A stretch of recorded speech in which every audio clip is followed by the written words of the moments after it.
Howdy folks, today we're going to make a hewing hatchet out of this old ball peen hammer. The reason why I'm doing this is because I'm graduating high school in 2 weeks, which I know, I don't look like a high schooler, but I'm 18. And all throughout high school I participated in the woodshop program, unsurprisingly, and it was an amazing class and I've made like so many great things in there. And so as a show of my appreciation, I want to make them something unique, you know, like something that only I could make. And I figured not many other high school students are going to be making hewing hatchets, so.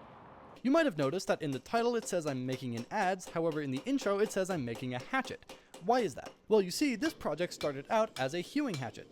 As you can see, I'm using my power hammer and axe I drift to forge a hatchet. What's unique about hewing hatchets is that the left side is perfectly flat and only the right side has a bevel. This is so when you're cutting chunks off your piece of wood, aka hewing it, the axe's bevels don't get in the way. My high school doesn't have one of these, so I figured a hand-forged hewing hatchet would be an awesome, and potentially very dangerous, addition to their tool arsenal. However, after forging, I made a crucial mistake. I quenched the hammer in water. Now, the reasoning for doing this is honestly kind of embarrassing. I had recently rewatched an old Alex Steel video titled How We Made 500 Hammers Back in Montana. In that video, they're using the steel 1045, which is a water-quenching steel, so they quench it in water. Now, this hammer is very clearly not 1045, and it wants an oil quench. However, because I had just rewatched that video, as kind of a knee-jerk reaction, I quenched it in water, which means it cooled down too fast and got extremely brittle, and then cracked. So after that fiasco, I decided I might as well try quenching it in oil, and then I could break it to test durability. Obviously, this was a failure as a hatchet, but it could still be successful as a test. However, I was on the last of my oil in a Home Depot bucket, and when I quenched it, I dropped the axe. You can actually see me trying to make sure the axe head continuously moves around on the bottom of the bucket so that it doesn't sit still and melt through, but then when I went to grab a different pair of tongs to fish it out, it stood still for too long and melted a hole into the bottom of the bucket. This is why anything holding a liquid that is going to be exposed to your hot metal should always be metal itself. I got that memo and changed my slag bucket many years ago, but my quenching setup has yet to be properly developed. For now, I just took some sand and threw it on the oil, and then tried to sweep up the oily sand. It worked pretty well, but I still had to do that many times before I felt like the oil was pretty well contained. So after that disaster, I obviously had to forge a new one. However, now that I was redoing my work, I considered if I could do something different, and that's when the idea for an adze popped into my mind. If you don't know, an adze is the cousin to an axe. In simplest terms, instead of the blade being in line with the handle, the blade is perpendicular to the handle. This is so you can kind of chip bits out of your wood, and in my case, if you make a curved one, you can scoop bits out of your wood. This is great if you're making something like a bowl or a spoon, and I figured this would be even more unique than a hewing hatchet, so I got to work forging this out.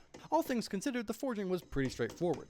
First, I just took it under my power hammer and drew out a long section of steel. This is to get the blade away from the handle so that you don't almost hit your knuckles every time you swing the adze. On the end, I left it a bit wider to begin with, and then I flattened that section out to become the blade. I chose this design for two main reasons. The first is I have a fairly limited amount of steel, because after all, I'm not building this up myself, I have to work with the hammers I have. So making the section before the blade skinnier helps save on material. The second reason is I think it looks cool. Once I had my blade flattened out, I put a curve into the section that would be the blade. You can get adze that are flat or curved, but I figured the scooped ones would cover more creative use cases like sculptures, while the flat ones are primarily used for proper hewing on things like timber framing.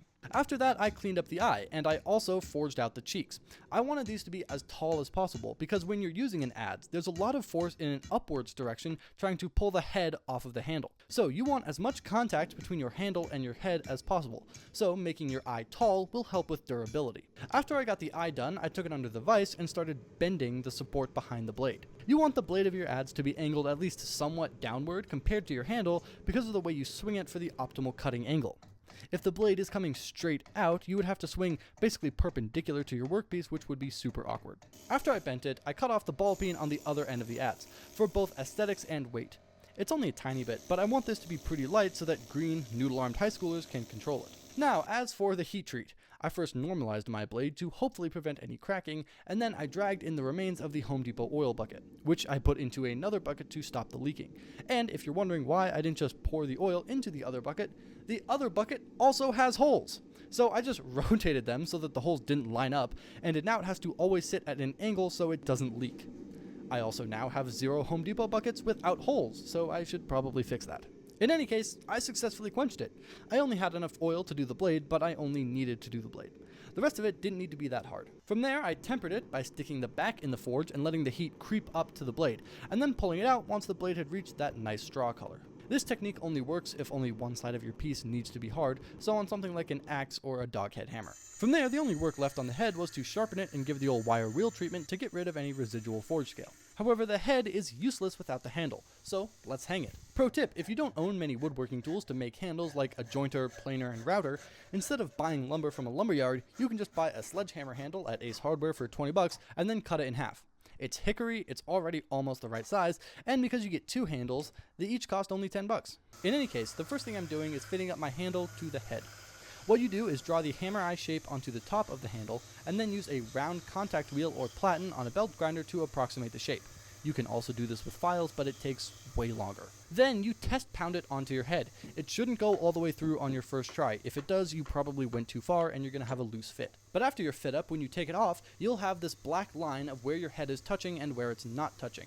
And you can use that to show where you need to remove material and where you don't. Also, the reason why we want this shoulder to be curved and not at a 90-degree angle is so that when you're pounding it on permanently, you can really snug it up against those curves. If it was a 90-degree angle, it would just kind of go, go, go, and then suddenly stop, and you can't get any tighter than that. But if it's curved, you can really hammer it home and get a nice tight fit. Also, you might notice I didn't cut a slit for my wedge, and that's because I've started wedging my hammers differently. Instead of cutting a slit, I use a chisel to crack the eye of the handle after it's in the head, and then I hammer my wedge in. I've noticed an incredible increase in both the quality of the fit up and an immense reduction in the likelihood of the wedge backing out. I've actually never had a wedge like this fully back out, even without wood glue. This only works though if you flip your handle upside down and then pound it down onto an anvil or concrete. Don't skip this step, it is the most important one. Once I had the head all fit up, I moved over to shaping my handle. The reason I fit the head up before shaping the handle is because if my head wasn't perfectly aligned with my handle, after I fit it up, I can compensate for that. Sand away more on some corners than others so that my final handle is perfectly parallel with my head. As for shaping the handles, in this case I opted for basically a mini axe handle. My initial shape is always done with an angle grinder and flap disc, just because it's so incredibly faster than the belt grinder. At least it's faster than my belt grinder. I only use the belt grinder to even out any edges and really fine tune the perfect shape. Then I use a grinding belt, not on a belt grinder, to smooth everything out. As for finishing, I first rubbed it with charcoal. This gets inside the rings of the wood and accentuates the grain. Then I finished it with boiled linseed oil, coming back very frequently to reapply. Of course, I didn't have very much time to do this because I was on a very tight time crunch. The reason why this whole video is voiced over and there wasn't any in-shop talking is because I filmed all of this the weekend before my last day of school, and I wanted to get it to my shop teacher before the end of the school year. So I was already on a time crunch with the hewing hatchet, and then that broke, so I had to work pretty fast. But I think it was definitely worth it, and in case you're curious, he appreciated it. That's it for today, and I'll see all you at a high school.